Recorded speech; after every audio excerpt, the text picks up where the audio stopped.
What is going on? This is Tempest Wing coming at you with another episode of the Rift Herald, the premier NALCS talk show. Um, for those of you new to the show, I will go over a recap of last week's LCS matches, followed by a prediction segment on who I think will win next week's matches. And disclaimer, if you like predictions done by darts or coins or dogs, this is not the show for you, I'm afraid. Only predictions and analysis are done by me, Tempest Swing, the one-man show, the one-man army, at it again. So let's dive in. Before we talk about the matchups, though, I will discuss rosters because this is, I guess, sort of the first week where we're starting to see some real experimentation with the roster. Pretty much only FlyQuest has changed their roster at this point. In weeks 1 through 3, they're using Keen as their mid laner, and he's supposed to be their academy mid laner, but they had Fly come in. Fly was having visa issues, so they had him come in for week 4, and he should be there permanently. And for whatever reason, they were using Shrimp, their academy jungler, in week 3 instead of Anda, who is their starting jungler. Because he had previously played with Keen on Dignitas, and they supposedly had some synergy together, which isn't necessarily true unless you count inting as synergy. But I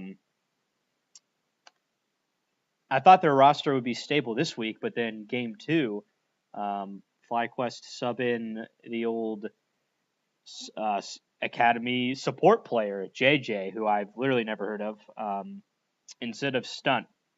So, yeah, it's interesting because their reasoning behind it was, since it is a franchise league, they're less worried about relegations, so they can take risks in changing their lineup sort of even halfway through the week, game 1 versus game 2. And basically, I think it was something along the lines of JJ had been a promising member of the academy team. I wouldn't know. I don't follow academy. I don't give a fuck about academy, but apparently he showed promise, and they're trying to reward him by giving him a chance to play in the LCS, which I was skeptical of. I mean, in this case, I'll get into more of this when I talk about the FlyQuest games, but it'll be interesting to see if teams see this and start to do this as sort of a trend because of franchising. But I really thought, I was like, oh, what if this kid shits the bed? Like, what if he's terrible? Honestly, I didn't think he was a standout performance. I mean, they lost that game against C9, which, say what you will, it was C9, and they put up a pretty good performance, all things considered. And I thought that JJ played at about Stunt level. So we've literally only seen him in one game, so I mean, not much to say, but I'm glad to say it wasn't a complete failure. So we'll see if that continues to be a thing. But yeah, basically, long story short, Fly's now in the mid lane, looks to be permanent, and they're currently maybe swapping between Stunt and JJ in support, and then the rest of the lineup is stable. Oh, and Anda's back. They kicked Shrimp or whatever. So Flame, Anda, Fly, Wild Turtle, and then JJ/Stunt. I don't know if that'll continue to be a thing, but all right. Got that out of the way. All the other rosters are the same. Just wanted to put that in there. So we'll move on to the first matchup of the week. TSM versus Clutch. And also my predictions for this week were terrible. I got 3 out of 10 correct because I guess you could say there are some upsets. Some of them aren't really upsets. They're more of just kind of like, did this team come alive or did this team shit the bed this week? Like FlyQuest looked a lot better. Keep talking about them. But in this TSM, so we'll start with, TSM Clutch I predicted wrong. I thought TSM could win this because I thought Clutch kind of just rolled over and died in week 3. Lyra really suspect. And honestly, a lot of this game was almost just TSM giving it to them. I won't completely count out Clutch, but first off, I don't know what's happening with this Skarner thing, but people are playing Skarner, and it's like, it's working, but it just seems like it's really a stretch for certain games. Like Lyra is really I mean, I don't think he was able to get a good ult off until like 20 or 30 minutes into the game, which this was a long fucking game. It was 54 minutes long. Because it's TSM. What do you expect? Um, but yeah, I mean, let's see. Oh yeah. I like to think TSM saw my last video, which was titled "Put Mike Young on Sejuani Duty," because what do? They first pick Sejuani, and he's good on it. He's pretty good on it in the early game. But what they really need to do him is put him on Smite duty because freaking Apollo on Ezreal is able to steal not one but two objectives. An Infernal Drake, which, yeah, you could say that's bad, but it's not a game changer. But then a Baron, he steals Baron later in the game, which really turns the tide because that would have been TSM's second Baron, or that would have been TSM's third Baron, which it's ridiculous to even think about, like, that you could have potentially two or three Barons and still not be able to close out the game. But that's kind of like what we're working with because so little towers had fallen after or before the first and second Baron. It just like didn't even amount to much. But what would have been the third Baron for TSM was stolen by Apollo. And yeah, I mean, Mike Young, he was better in the game against CLG, but something was just fucking up with his smite key. And it's funny because both him and Lyra ran unsealed spellbook and were frequently like toggling off of smite. I think at times they would either do like cleanse or ghost to try to get into the fights. I know Skarner on Lyra's Skarner was running ghost at times to really get in there and grab Bjergsen, which it was easier for them to get picks later in the game. I felt like, but yeah, well, the joke there is like, yeah, did Mike Young even actually have smite? But he did, and it didn't. He just miss smited. I think it was at like 60 health for the Baron steal. Anyways, Clutch basically able to close out that game. They stay pretty resilient though. I mean, I'll give them this. Clutch had a 2-0 week, and both of their victories were kind of come from behinds. And it's like, were both of those victories due to their opponents kind of throwing the game? Yes, but in certain cases, such as games led by Echo Fox and then thrown by Echo Fox and then still won by Echo Fox, sometimes teams are still not able to capitalize, but at least Clutch could do that. So I'll give them props there against the pussy ass TSM, who I'm quite frankly tired of watching because they stall out their game so much. They do nothing in the early game. But yeah, actually, this game they did some shit early game, but we'll get to the other game later. But that's all I'd like to say on that. All right. Moving on to C9 versus TL. This was a really interesting game. I predicted this wrong as well. I thought it was going to be TL winning. C9 had it. Smoothie, holy shit. I mean, I feel like every week at this point I'm just like, what the fuck is this guy doing on Alistar? Like TPing top, or actually I don't even think he TP'd top. He just ran top, killed Impact First Blood. Like I think Smoothie right now is probably looking like the best support in the league. You could say there's others like Mithy who kind of have that quiet strength where it's like they're not as dynamic, but um, they're pretty consistent. But yeah, Smoothie. I mean, in my opinion, I think Smoothie's the best. He's aggressive as fuck. I love it. Another game with the infamous Skarner pick, the infamous unsealed spellbook Skarner with Svensgaren on that pick, which I feel like with if you're not able to get those like early picks with his ult, which I feel like unless you're playing solo queue, it's like a lot harder to actually get those Skarner picks. But you can utilize the spires or whatever the fuck they're called, the things that give Skarner the attack speed and the mana or whatever. Because Sven does get a lot of early. He gets all the neutral objectives pretty much. They get Rift Herald, they get the first and second Drake. But yeah, he doesn't really get any. He doesn't really go for any ganks.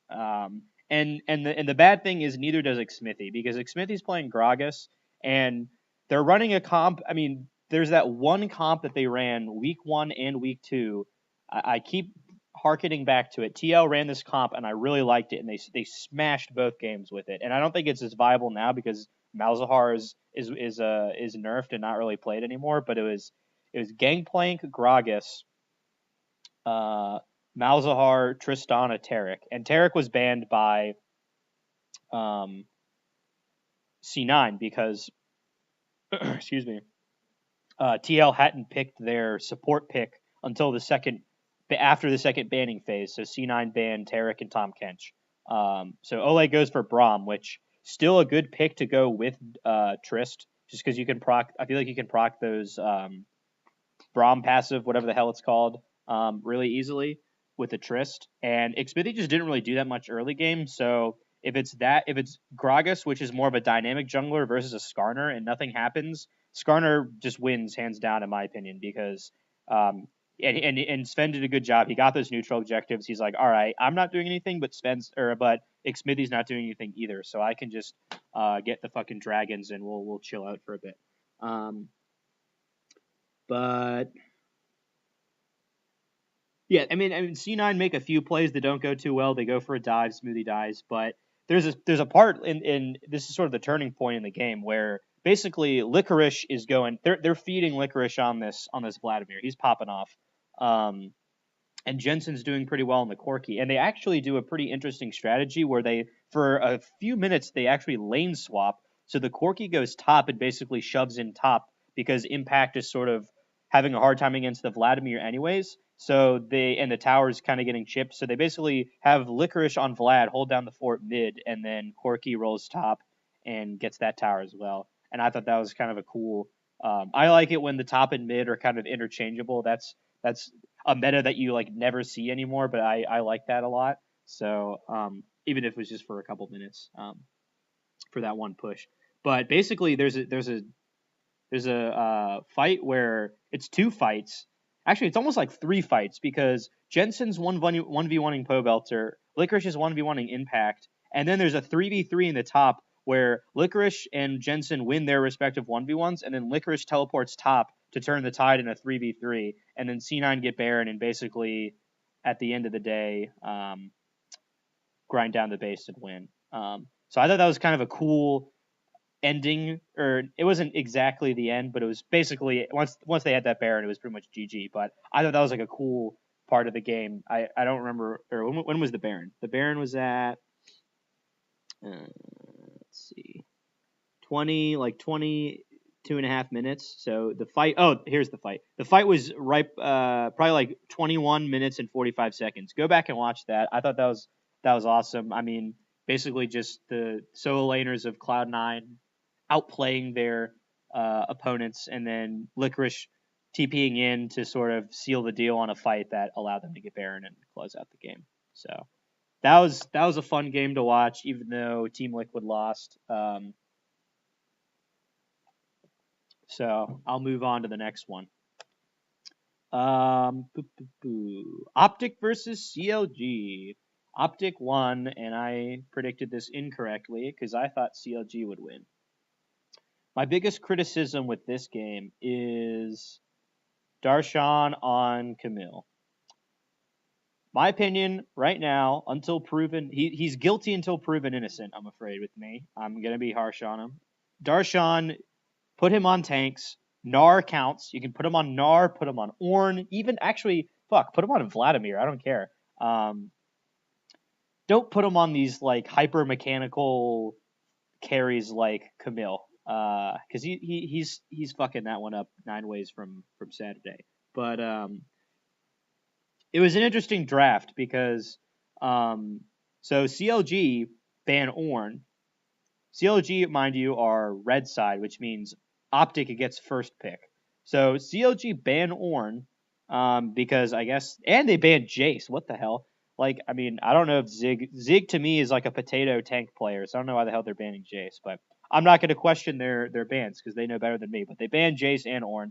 But then Optic responds by banning GP. And if I'm CLG, I want Darshan. If I can't get him on Gnar, I want him on fucking GP. And I didn't say that earlier, but yeah, put him on that champion because even if it's more mechanically intensive, it's so strong right now. But I don't know if they shot themselves in the foot in the draft, but it's like I don't know. They really didn't want Zig to have Ornn or Jace, and then Optic just banned GP. So it's like Darshan could pick Camille, he could pick Vlad, and then I don't even know what else is up because Zig first picks Gnar basically. I don't know if I said that. Optic first picks the Gnar, and then that sort of puts Darshan in maybe a box. But then Darshan's like, "Oh wait, guys, I'll pull out my Camille," and then I'm just like slamming my head into the table because I know what's gonna happen next. Um, but basically, CLG does the same shit they do every game, which I mean it sort of worked. I mean early game.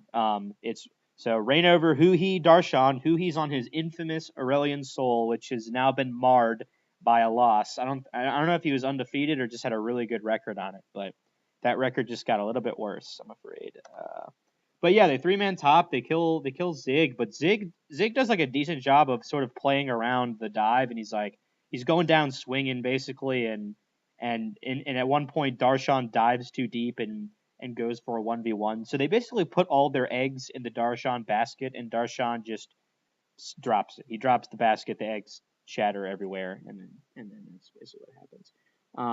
But Optic, I would say Acadian's on Jarvan. I would say early game, and maybe there wasn't much he could really do because they're smashing in the top side of the map. But he was pretty passive early game. But they go for some invades, and basically they start catching CLG out in their jungle, and they play really well around the Power of Evil Rise ult. And they're winning fights too, where they're probably pretty even in gold at this point, but they're even in 4v5s where they're just sort of like muscling down CLG because they don't have Darshan or he's sort of almost useless in this case, but Optic basically they get a few kills and they're able to sort of get their way back into the game. And CLG actually get Baron at one point, which is crazy. Wait, no, they don't. Wait, yes, they do. No, they don't. What the hell?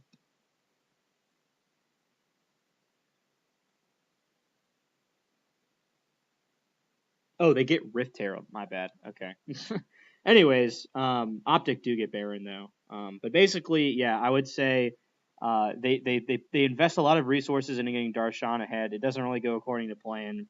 And then mid to late game, they can sort of muscle. They have the Twitch. They have a really good comp, sort of to peel for the Twitch with Rise, Jarvan, Gnar, Braum. That's just a lot of CC. I mean, your front line is pretty massive there, and the Twitch can scale up.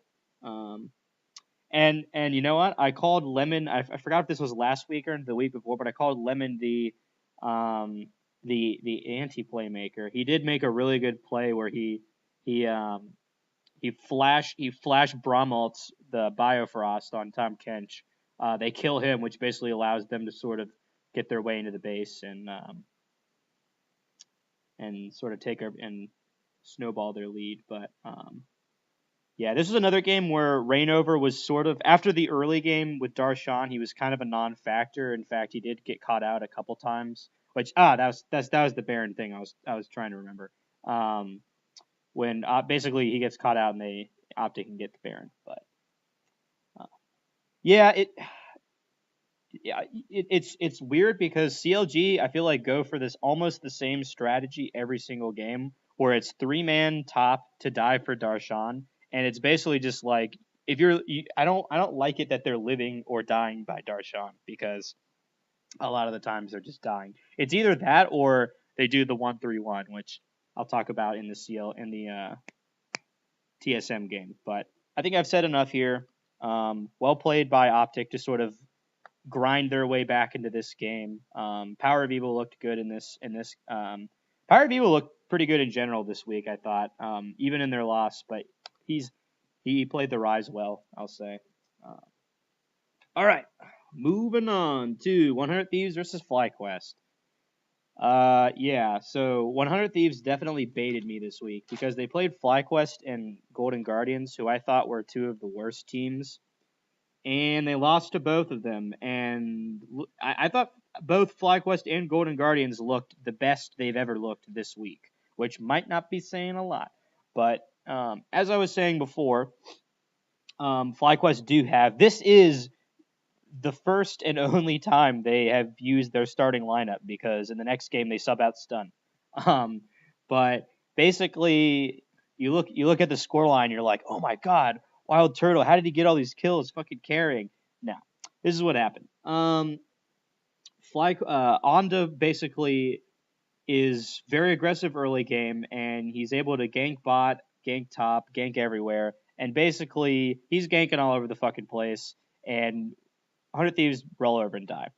And FlyQuest have a good sort of wombo combo with the Galio and Rakan combo, with FlyQuest having the Xayah Rakan bot lane. And then Flame can kind of chime in with the because they four man bot, and then Flame can chime in with the fucking GP ult. And even in their they lost to Cloud9 in the other game, but Flame played 2 games of Gangplank this week, and he looked pretty fucking good, I'd say. He was definitely, once he got a couple items, he was definitely putting the hurt on people. Like I said earlier, chiming in with the ults when necessary. Because you don't see a lot of like double TPs where like both top laners will try to join a fight that early in the game because it's a dive on bot like however many minutes into the game. Like 15. Actually, that was pretty far into the game. 15 minutes. Flame did do something stupid where he TP'd to a ward that was really far out, and Meteos and Someday were standing right there, and they just fucking killed him for first blood. But other than that, I thought Flame, we'll give him that one mistake. He was probably trying to be a macho man or something. I don't know, but yeah, I guess that was 15 minutes into the game when they started steamrolling the bot lane. But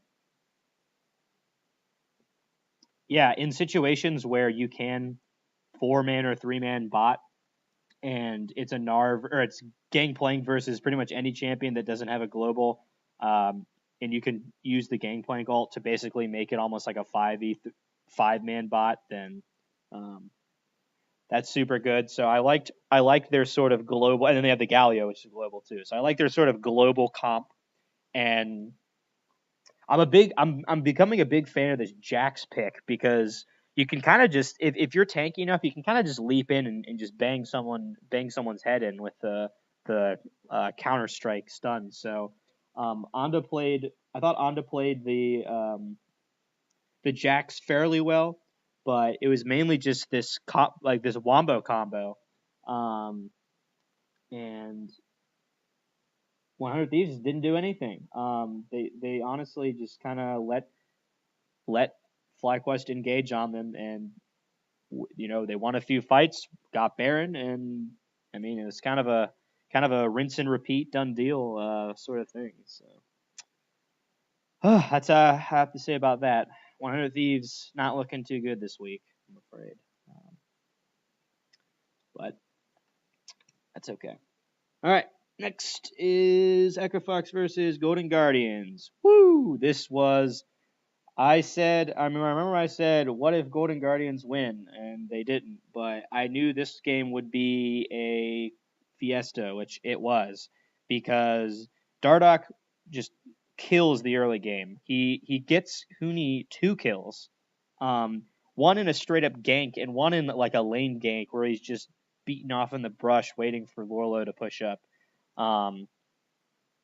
Lorlo's playing Camille. And I have my thoughts about certain top laners playing top lane Camille, but he actually played it pretty well. Actually, out of him, Zig, and Darshan, he was the best Camille this week. So hats off to Lorlo, because he got fucked early game by Dardoch, and that allowed them to get an early lead. And then then Golden Guardians fuck up a dive bot, and Echo Fox gets even more kills. And they Echo Fox, I mean, like they often do, steamrolls the early game, but then they sort of lose tempo because Matt actually, I thought, played pretty well on the Tom Kench because he gets not one but two flanks on separate occasions where he can kind of catch people out, and Hooney keeps getting caught out as well. So they get back, I think, like 5 or 6 straight kills. So they almost like shore up that early game. No, they don't. The gold's still in Echo Fox's favor, but they sort of start to shore up that difference where they're coming back in kills, they're getting a few towers, um, and it's sort of back and forth for a while. But sort of what people are doing, and I feel like people. I mean, when I say Thunderdome comp, I'm usually referring to like Jarvan and champions that can go well with Jarvan, like Jarvan Oriana, Jarvan Galio. But we didn't see too much Jarvan this week. It was only that one game that Acadian played. Optic versus CLG. That was the only Jarvan game this week. So now Thunderdome is almost more like now we're seeing more Camille. I feel like that's sort of the Thunderdome. And for me, Camille, Sejuani ult, and Galio ult is a good Thunderdome comp. So that's how Echo Fox. I mean, sorry, Golden Guardians are playing this comp well, and sort of get back into the game. But Hooney is just too strong on this Vladimir because there's a couple fights. There's one fight in particular I'm thinking of, where High basically can ult in, but Hooney he's not going full tank, but he's got Leandri's Abyssal Mask. I mean, he's not squishy by any means, but basically Hooney is able to zone out almost the rest of Golden Guardian. So High goes in and dies, and Echo Fox can get a Baron and sort of close out the game. But yeah, Hooney's pretty massive in this game, but also Phoenix is playing Zoe, which never hurts. I'm still pretty down on the Zoe, not down on the Zoe pick. I'm actually very up on the Zoe pick, but I'm like, if you're playing Zoe and you're doing things, I'm like, yeah, you're playing this busted ass champion. No respect for you whatsoever, but hey, at least you won and you played well. So yeah.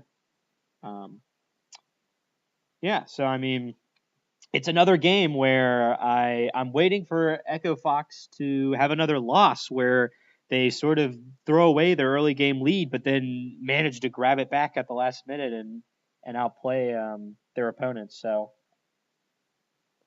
and their game against TL was also back and forth, and it's just very very strange because I'm waiting. Maybe this is just the weakness of NA because I'm waiting for some team to come along and maybe Echo Fox gets the early game, and maybe this will happen in international competition if Echo Fox make it to that far. But it's like sometimes it's like they should be getting punished for like losing, like getting these leads and then throwing them away, but they're just not because the other teams I guess are just not good enough. So until then, Echo Fox are just getting their wins. So.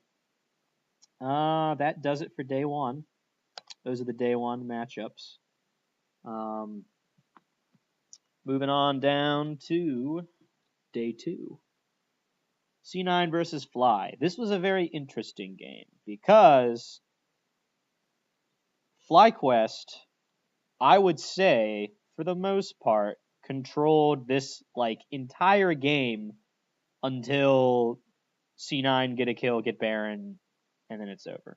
And I would say, wow, Jensen. Okay, I'm looking at his scoreline right now. I was gonna say Jensen on Azir was sort of like the quiet strength that was like slowly building up because C9 have a great scaling comp. They got Vlad, Jinx, Azir, and it was another game. Oh, and Sven is back on Skarner. I hardly know her, and I can't remember if he played this early game. I know their game against TL. He played the early game pretty well, getting objectives. This game, not as much, but he's doing what he can. I don't really, I still can't say I'm huge on the Skarner pick, but whatever. It didn't backfire by any means. But what happened? Oh, this was the game too where FlyQuest used JJ, their academy support, And what do? They set up the first play. They 4-man dive bot, flies on Talia. He can roam down. So that seems to be their strat. And then Flames on fucking GP again. So that seems to be their strat. Flames on GP, flies on a champion that can roam. So in the first game, Galio, in this game, Talia.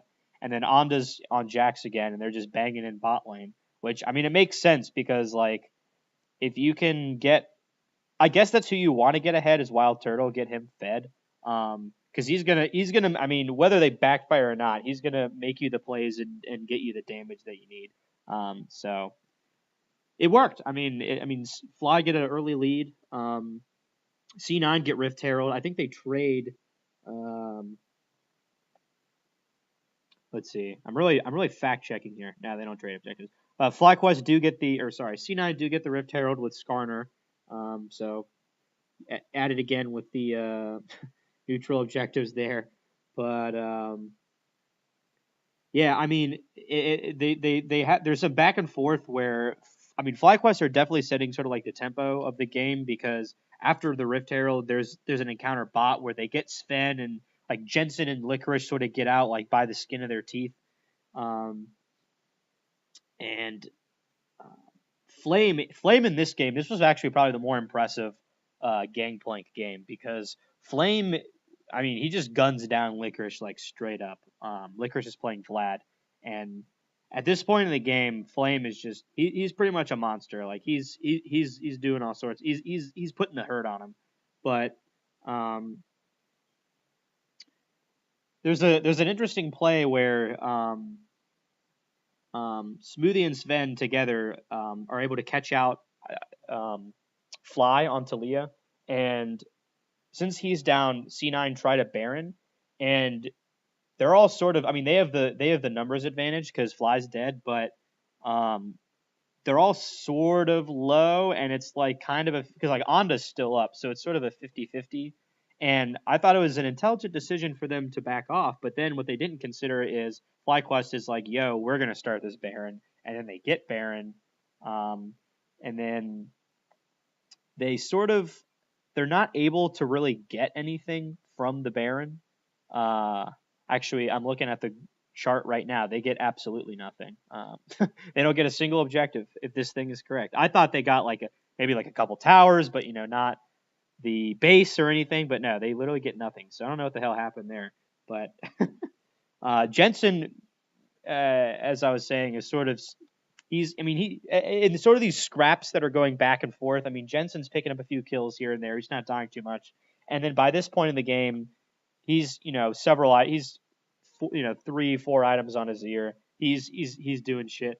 And basically what it comes down to is Onda almost like not naively. It's just like I felt like he shouldn't really have died there, but like Jensen just does so much damage, and it basically just comes down to the Skarner ult and Azir, and they catch out Onda. He goes down. Since the jungler's down, C9 immediately get Baron, and then when they push in, I mean their siege is so good with Jinx and Azir, and Jensen is just doing so much damage in some of these last few fights, like fucking a million damage on Azir, and sort of that one misstep by Fly was all, or not Fly. This is getting confusing. I'll try to say Fly when I'm referring to the player and FlyQuest when I'm referring to the team, but on my notes I abbreviate FlyQuest as Fly, but it's in all caps, but my handwriting is shit, so it's hard for me to tell if it's in all caps or not all caps. So my apologies if that gets confusing, but yeah, he does a million damage to the team of FlyQuest. That's what I'm trying to say. But yeah, this is an interesting game because the whole time I was watching, I was like, shit, FlyQuest is actually going to win this game. And then they fucked up. But well played from C9 hanging in there. I thought both of these teams looked good. So yeah, I mean, we had teams where both teams looked bad and neither of them should have won. And in this one, both of them looked good and both of them should have won. But in the end, only one team can win and only one team can lose. So this time it was C9. All right. Moving on to 100 Thieves versus Golden Guardians. Holy shit. All right. If I thought this was like the safest bet of the week. But 100 Thieves, what do? Not a lot. Golden Guardians run a very interesting comp. This is another version of the Thunderdome comp, but this time they have contracts on Camille. Arguably plays it better than Lorlo, which Lorlo didn't look half bad, but contracts is a demon on this Camille. And Lorlo is playing fucking Alawi. So here's the Thunderdome. It's the and I don't think they ever really get Alawi in here, but Alawi ult in the dome would be good. But it's basically Camille with Ori ult on it, and then Shen can ult to Camille. So it's sort of that trio that's mainly the Thunderdome as far as I'm concerned. Um, but Camille goes super aggressive, does a really early gank, gets both of Cody's son's summoners. Wow, that is a tongue twister. Both of Cody's son's sums, and then basically Golden Guardians force a 2v2 and kill him because he can't get out. And then after that, Golden Guardians sort of push up, have pressure, but they overextend, don't ward the try, and Meteos ganks and kills deftly. And in the meantime, this top lane Alawi, it's Alawi versus Ornn, and I'm not too familiar with that matchup because I don't see too much Alawi, but Alawi's just being a fucking nuisance, and Ornn is kind of a potato this game. This is a week where I guess I was somewhat disappointed in Someday where they didn't really, or maybe I'm just disappointed in the team play overall. They didn't really enable him, and they didn't really play around him being arguably their best player. But he was kind of just a potato on this Ornn, and I mean, it kind of wasn't his fault because the GG or Golden Guardians kind of were able to snowball the game, but basically Contracts gets off a couple ganks early, kills Ryu. So some of the skirmishes go back and forth. There's a 2v2 that's really close. I mean, the Azir Ryu on Azir. I mean, it's more of just Azir than Ryu, but they're able to turn around some of these 2v2s in the mid lane. But basically,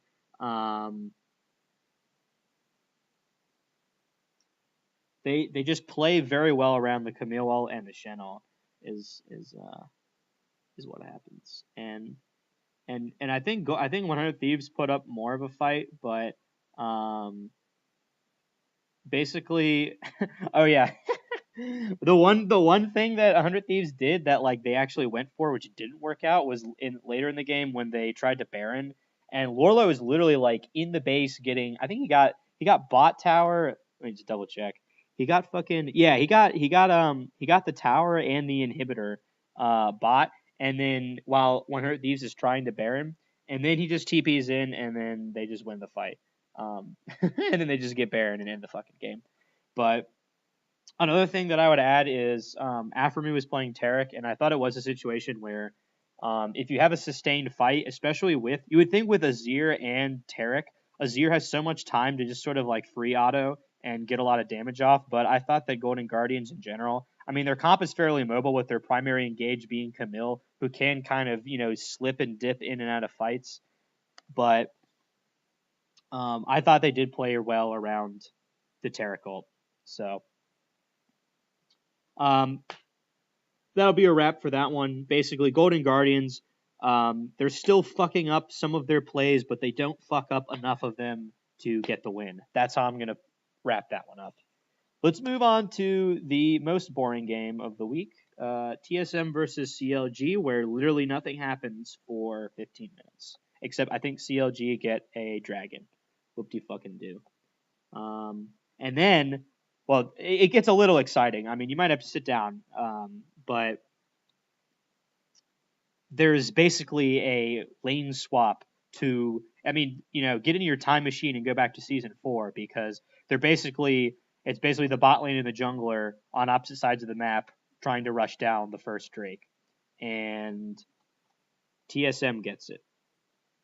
So they have a very slight incremental gold lead, which is still the most interesting thing that's happened this game. And then TSM are able to get Rift Herald, and then they get mid tower, and then there's a really scrappy fight where basically TSM it's a 3-for-2. So I mean, TSM comes out the victor, but that fight doesn't really amount to too much. But if you haven't noticed, Huhi is playing mid Fiora this game, and this is the classic CLG 1-3-1. You've got Huhi in the bot lane, you've got Darshan Vladimir in the top lane, and it's Huhi versus Haunters in the bot lane, and Huhi runs him down 3 times. The first time, Haunters is able to live by Zanya's under turret, and Huhi respectfully backs off because he doesn't want to die to too many turret shots. But then he runs him down again, kills him, and then runs him down a 3rd time and kills him. So Huhi is like doing work on this Fiora. But basically what happens is it's sort of to no avail because TSM are let's see. Oh yeah, Mike Young is playing Jax, and I thought Mike Young did a very good job of sort of finding these engages on the Jax where he can leap to one target, stun them, and then TSM also have the Taric and Galio. Taric stun on Jax is a very effective tool. They're able to kill Reignover. Again, this is sort of becoming the trend where Reignover gets caught out and maybe costs them the game. Or cost them a fight. But yeah, they kill Reignover, then they go for Baron, and I guess CLG is like, I guess TSM's sort of getting worn down a little bit because God damn it, TSM start the Baron, and it looks like they're getting a little worn down. So CLG are like, shit, let's try to contest it, and then the Taric ult comes down, and CLG basically wipe trying to stop them getting Baron. TSM get Baron, and it's 1 or 2 Jax engages away from victory. But yeah, I thought Mike Young played well, and then they had the Taric. Mithy was pretty on point with the ults, and Bjergsen on Galio, Haunters on GP. That's good team fighting right there. And yeah, so victory to TSM. It was actually a short game. It was 31 minutes, considering the fact that literally nothing happened for about 15 minutes. So yeah. Okay, next game is TL versus Echo Fox. I haven't been really talking about my predictions, which no one probably actually gives a fuck, but because I basically got all of them wrong. I got the TSM CLG one right. I thought TSM would win that one. So I haven't been keeping up with that, but yeah. So this one, TL versus Echo Fox, I got this one wrong. Big surprise, got most of them wrong. I thought it would be TL, and in fact, it was Echo Fox. But this one did go back and forth quite a bit. Because TL had the early game. Oh, excuse me. I say this every week. I really like Xmithy on Sejuani. He gets the early gank bot. Dardoch doesn't do too much early. And Xmithy's able to get the upper hand. Ganks bot, ganks mid. But they're sort of able to. Yeah, and here's another thing too. Xmithy gets first. He actually gets first blood mid, and then gets another kill bot. But the first blood mid is interesting because Phoenix.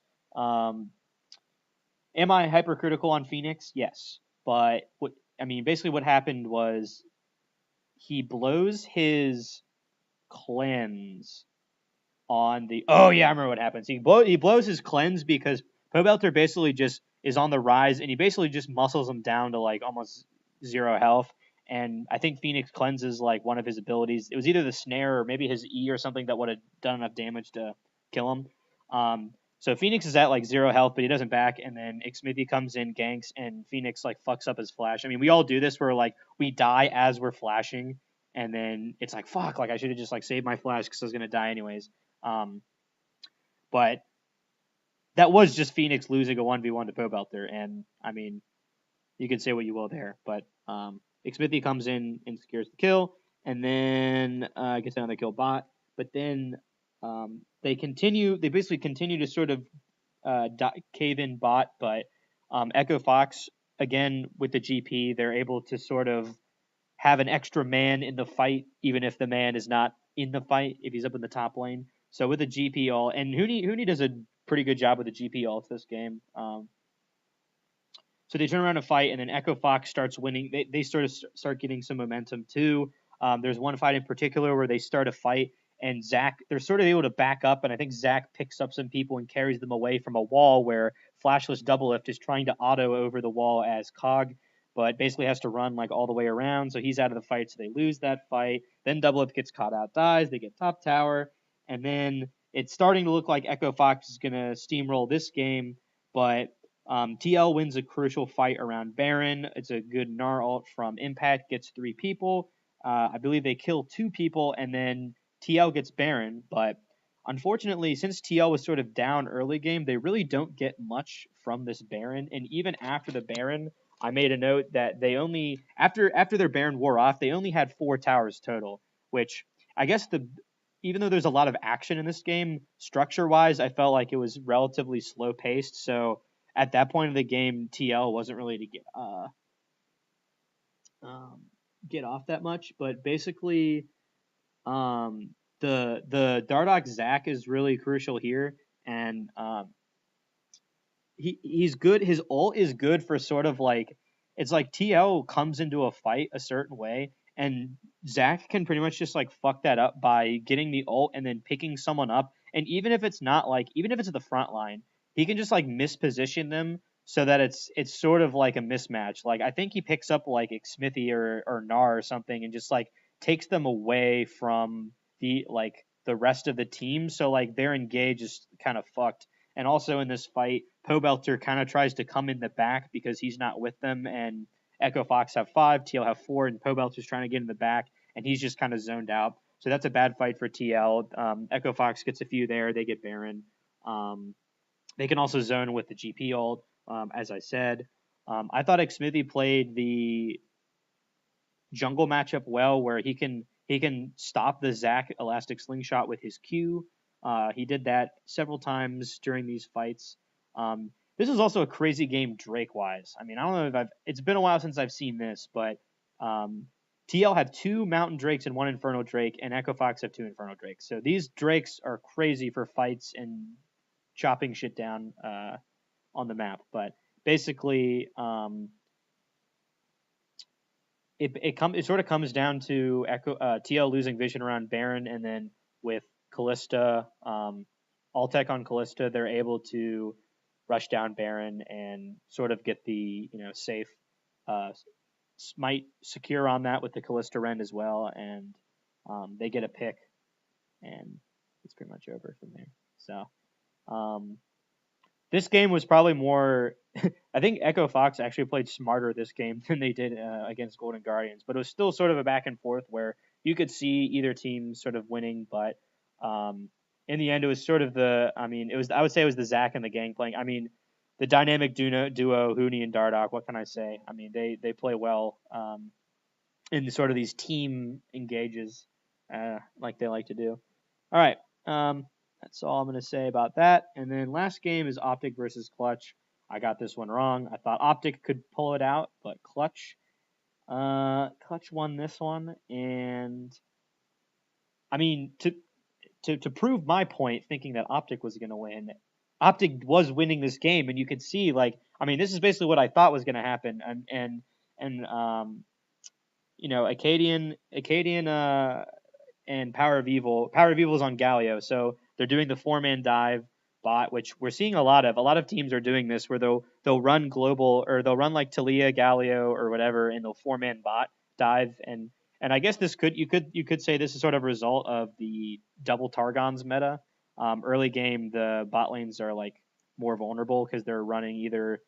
I think for the most part, some ADCs are actually running Dolan's Blade, but either Blade or Shield. But yeah, no, Optic are winning. They're sort of getting these good engages. They have, and then again, they have the Thunderdome comp. They have Sejuani, Camille, Galio, and they're getting these picks. But basically, Power of Evil goes almost full tank.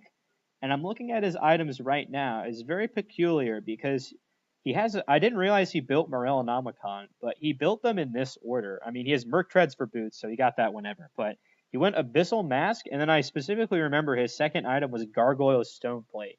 And then he went Morellonomicon. Because I know, you probably realized, fuck, I'm the only person doing, or we don't, or not that I'm the only person doing damage. We don't have enough damage, so I need to start doing damage. But Optic also started panicking as well with these like engages where they would either botch a Galio ult or something where it doesn't really get a good knock up or a good, engage. Or I think there was one fight in particular where they just fought without Zig, and Clutch just kind of capitalized off of that. I mean, Clutch are literally just like waiting.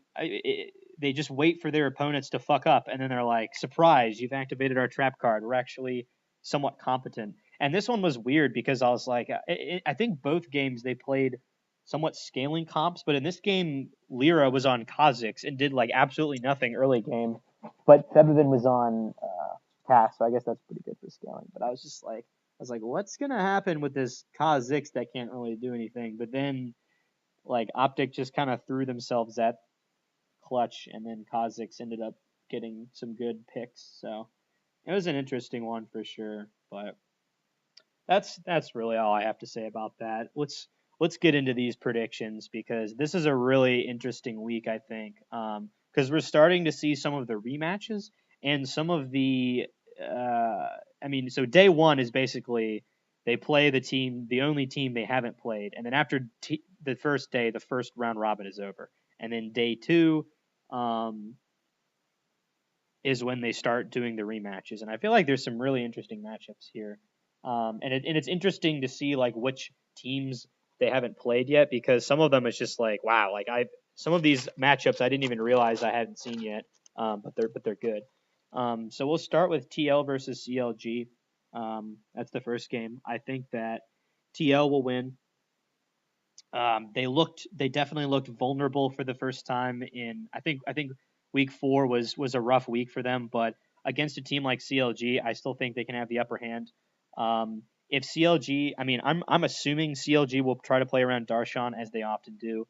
They'll either cave in top or they'll do nothing, because that's basically what happened against CLG. They're just kind of like chilling out. But I think Impact is the type of player where it's like, will he win you the game? Not necessarily, but will he lose you the game?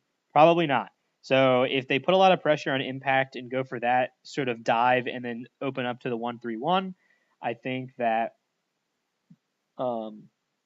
actually this is an interesting thing too because CLG heavily play around top, TL primarily play around mid and bot. So it's sort of like a yin yang where it's like who will be able to do more, and I think Xmithy will be able to be more of a effective jungler than Rainover.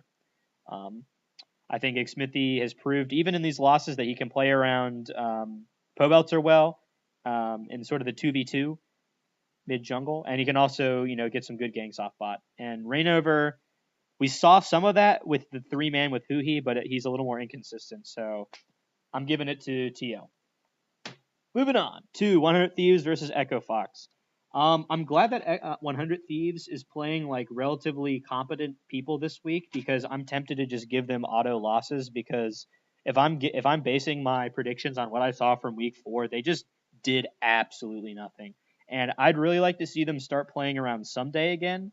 I think that I liked what I saw previously from 100 Thieves that I haven't seen in week 4 is sort of the 3-man top with Someday Meteos Ryu playing Talia and things like that, where he can get up there. Or I think he played Corki, can't remember, but I'd like to see some of that. But basically, they're not really playing around Someday. Meteos is getting some half-hearted ganks in the early game, but Echo Fox, I mean, this could be another game where they get a lead and then throw it, but I don't think 100 Thieves is the one at this point, based on their current strength from what I've seen from week 4. I think Echo Fox wins this. I think, it's the same old shit where they can bang in top. I mean, Dardoch ganks mid a lot, which is interesting, but if I'm Dardoch, I'm banging in top. I'm getting Someday out of the fucking equation, and I'm getting Huni steamrolled, and then the rest of Echo Fox can just do whatever.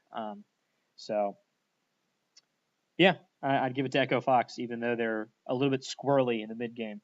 All right, next up, interesting matchup. We have C9 TSM, and in the past, I would almost always give this to TSM, but Currently, I would have to give this to C9 because TSM are like the resident sleeper team. Like they do. I mean, if they do get some advantages in the early game, maybe it's a couple ganks, but I just think C9 have such a much more like dynamic. Like you've got Smoothie going in the fucking top lane, unsealed spellbook roaming around doing whatever the fuck. And I think Sven and Mithy, albeit are very good and consistent, are not like crazy enough that they're going to really do that. And it's interesting because I feel like no matter how much Smoothie roams, you never see Sneaky getting behind in lane. Sneaky's just kind of like doing his own thing in the bot lane, even when Smoothie's out to lunch. Or not out to lunch, but out ganking as the second jungler of Cloud9. But so it's an interesting bot. It's an interesting bot matchup for sure because I don't think it will come down to the 2v2 because like I'd still be tempted to say Sven and Mithy would win the 2v2, but I don't think it's going to happen. I think Smoothie's going to be out of that lane and causing mayhem across the map. I'd like to see. We saw a little bit, but him and Svensgaren kind of syncing up. Maybe we'll see some of that, but yeah, and I think Svensgaren, I mean, he can play around Licorice. He can kind of play around any lane, and I think that he's not the jungler to out jungle Mike Young, but I think it'll be more of Smoothie and maybe even Jensen sort of making plays around the map. So yeah, and I think TSM. Here's the thing with TSM is I mean, the strategy that they ran against Clutch was basically like stall out till late game, win late game, and then get like a million Barons and then close out the game. But they kind of fucked up that execution, and I feel like Cloud9, even if they can't get a short, like convincing victory, if they're in the late game, they can generally like get the read, get the picks they need, and sort of like basically if it comes down to another scenario where Apollo fucking steals Baron from TSM and wins the game, I can imagine Cloud9 in a similar scenario where if TSM have the lead, Cloud9 could make a clutch play that gets them back into it, and then TSM just don't know what to do. So I'm giving it to C9. Next matchup is Clutch versus FlyQuest. Like I said before, Clutch were basically the team that were waiting for their opponent to fuck up and then winning the game. But I think FlyQuest, we saw them take a convincing lead in both their games. Like I said, 4-man bot, both games they played. Very good engages from Onda, and it was sort of like a slight misstep and a couple other things that allowed them to lose to Cloud9, but I don't think Clutch is a strong enough opponent to really do much. Very lackluster early games from Lyra, even in their victory. Febevin is solid and consistent, but not really a threat. And then, yeah, the rest of Clutch you can say whatever. But yeah, I think FlyQuest. I think they have a game plan if they keep, Fly can roam onto early ganks, just kind of snowball the game that way. I think it does take a pretty heavy snowball for them to win, but I think against Clutch, I think Clutch will pretty much just roll over and die if that happens. So, moving on to Optic versus Golden Guardians. Ooh, this one was tough because I really want to give it to Golden Guardians,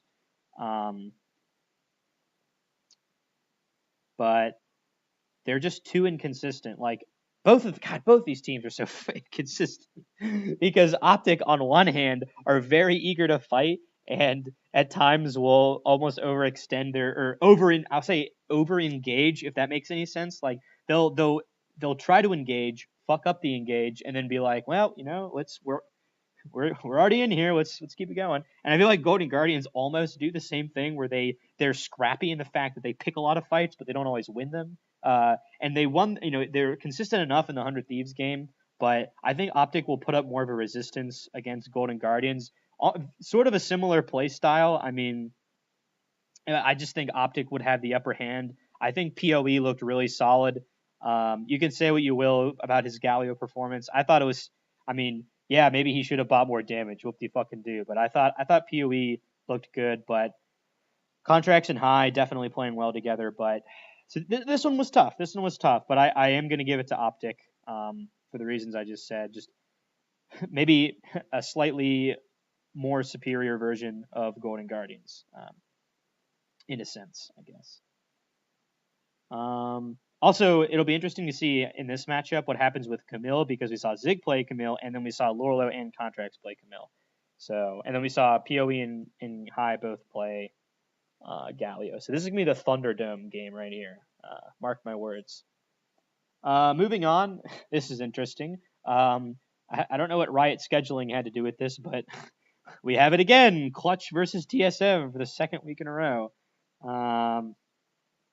I'm giving it to Clutch because because I think that they'll probably be able to do something similar to TSM that they did this week, where TSM will either do nothing to little early game, and Clutch can kind of capitalize on their mistakes in the late game.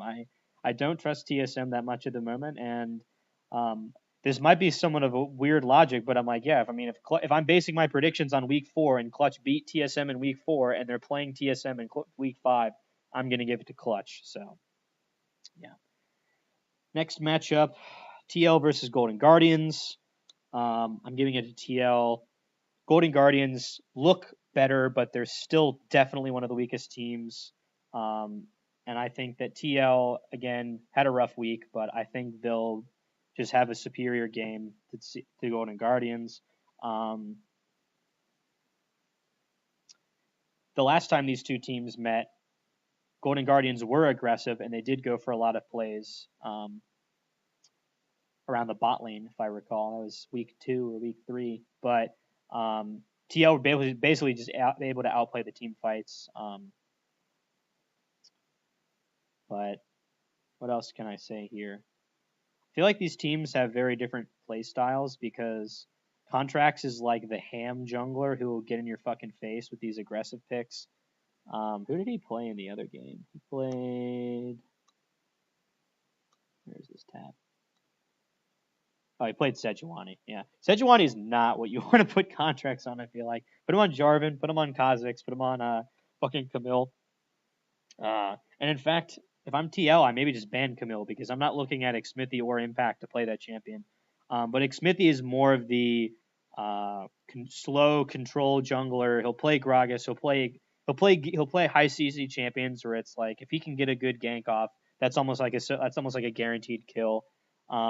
So it's almost like Team Order versus Team Chaos here, but I think Order will prevail, because I think Golden Guardians, while they have good comps that they run and are able to, they run comps that require them to have good teamwork, and I saw like flashes of that last week, but I don't think I think TL is still too solid for them to really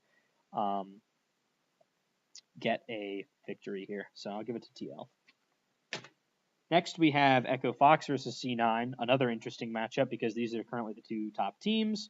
I'm giving it to C9 because, similar to what I was saying about C9 versus TSM, I think if C9 can like sort of get to the late game where they're either slightly behind, or the same, and Echo Fox forces a play, I think they can outplay Echo Fox in that sense. Also, Echo Fox is all over the place, throwing away leads to Golden Guardians. And I think C9 will definitely be able to capitalize this. C9 did lose the last time these two teams met, but and that's something I'll have to keep adding for context. Is these two teams, whenever these two teams face each other, 1, 2, 3, 4, 5, yeah. But yeah, sorry, I was just looking back at the games I was already talking about, because I'm trying to bring it into context. But if I remember correctly, the Echo Fox C9 game, the first time they played, was sort of a back and forth where C9 almost fell into the Echo Fox mentality of let's pick these fights, let's get it going, boys, let's fucking fight all the time. And they were picking some engages that weren't entirely smart, and then Echo Fox sort of steamrolled the game there. But if I remember correctly, and I'm going to say for the record that I do remember correctly, C9 were able to get an early lead onto Licorice over Huni, demonstrating that they were able to effectively shut Huni down in the early game, and then Dardoch was basically able to get advantages elsewhere on the map that allowed Echo Fox to get back into the game. But as of now, I still think Huni's the main threat on Echo Fox, and C9 hopefully can do the same thing they did last time, whereas, send Jensen, Svensgear on top, get Licorice ahead, and punish Huni, because Huni will play aggro as hell. which so will Licorice, but we'll see. Okay, 100 Thieves versus CLG. I'm giving this to CLG. The last time they played 100 Thieves, this is interesting. This was week 1, so this is a while ago. But 100 Thieves beat CLG the first time they played, and basically 100 Thieves got some early ganks off, and CLG just kind of rolled over and died. Medios was the more dynamic jungler than Rainover. At this point, I would say it's more even. I'm not thinking that Rainover is going to, be a beast or anything, but it's sort of the same thing that I was saying. I wish that 100 Thieves would play around someday, and I can't say confidently that they will, but I can say pretty confidently that that CLG will play around Darshan, because I think they will recognize someday as somewhat of a threat, and they'll want to get Darshan ahead. Maybe they'll try the Camille thing again. Maybe it'll work. I don't know, but this one will be close, maybe, but based on week 4, I'm expecting 100 Thieves to just cave under the pressure, because that's pretty much what they did in week 4. So, flawed logic as it may be, I think CLG will win. And then to the last game, we have FlyQuest versus Optic, and I predict FlyQuest will win. I do not remember what happened the first time these two teams fought, but it almost doesn't matter, because now FlyQuest has their full lineup and look a lot better. So whatever happened, I'm pretty sure they lost. I can go back in my notebook real quick to see if I can find it, because I feel like they played each other not that long ago. That's going to take too long. I have way too many notes in here. Anyways, FlyQuest look a lot better, and I think both of these teams will play aggressively in the early game. This is another team where we saw both of them go for like the 4-man bots. What was the other matchup I was looking at where I was saying it was Optic versus Golden Guardians? Yeah, Optic, Golden Guardians, and FlyQuest are all like not similar, but they're pretty fucking aggro, I'd say. And I think FlyQuest is more similar to Optic than they are to Golden Guardians. But Optic just looked a little frantic and a little panicked, and I think that FlyQuest will be able to pick maybe smarter engages and win the game that way. But hey, who knows? We'll have to fucking see. But that ends this episode of the Rift Herald, the premier NALCS talk show. I mean, you can watch the dive. I mean, I watched the dive. The dive is good. But if you really want balls deep, game by game coverage, there's only one place to go, and that is the Rift Herald on Tempest Wings YouTube channel. It's the place to be. We're all out here having a great time. I had a great time. Another hour of me talking to myself about League of Legends. And I'll just say thank you for watching. And whatever buttons that have thumbs on them or check marks or, whatever those buttons do on that interface with my YouTube channel, you can press whichever ones you want, or you can press none of them and just X out of this fucking video, because it's already been an hour and 8 minutes. All right. Until next time.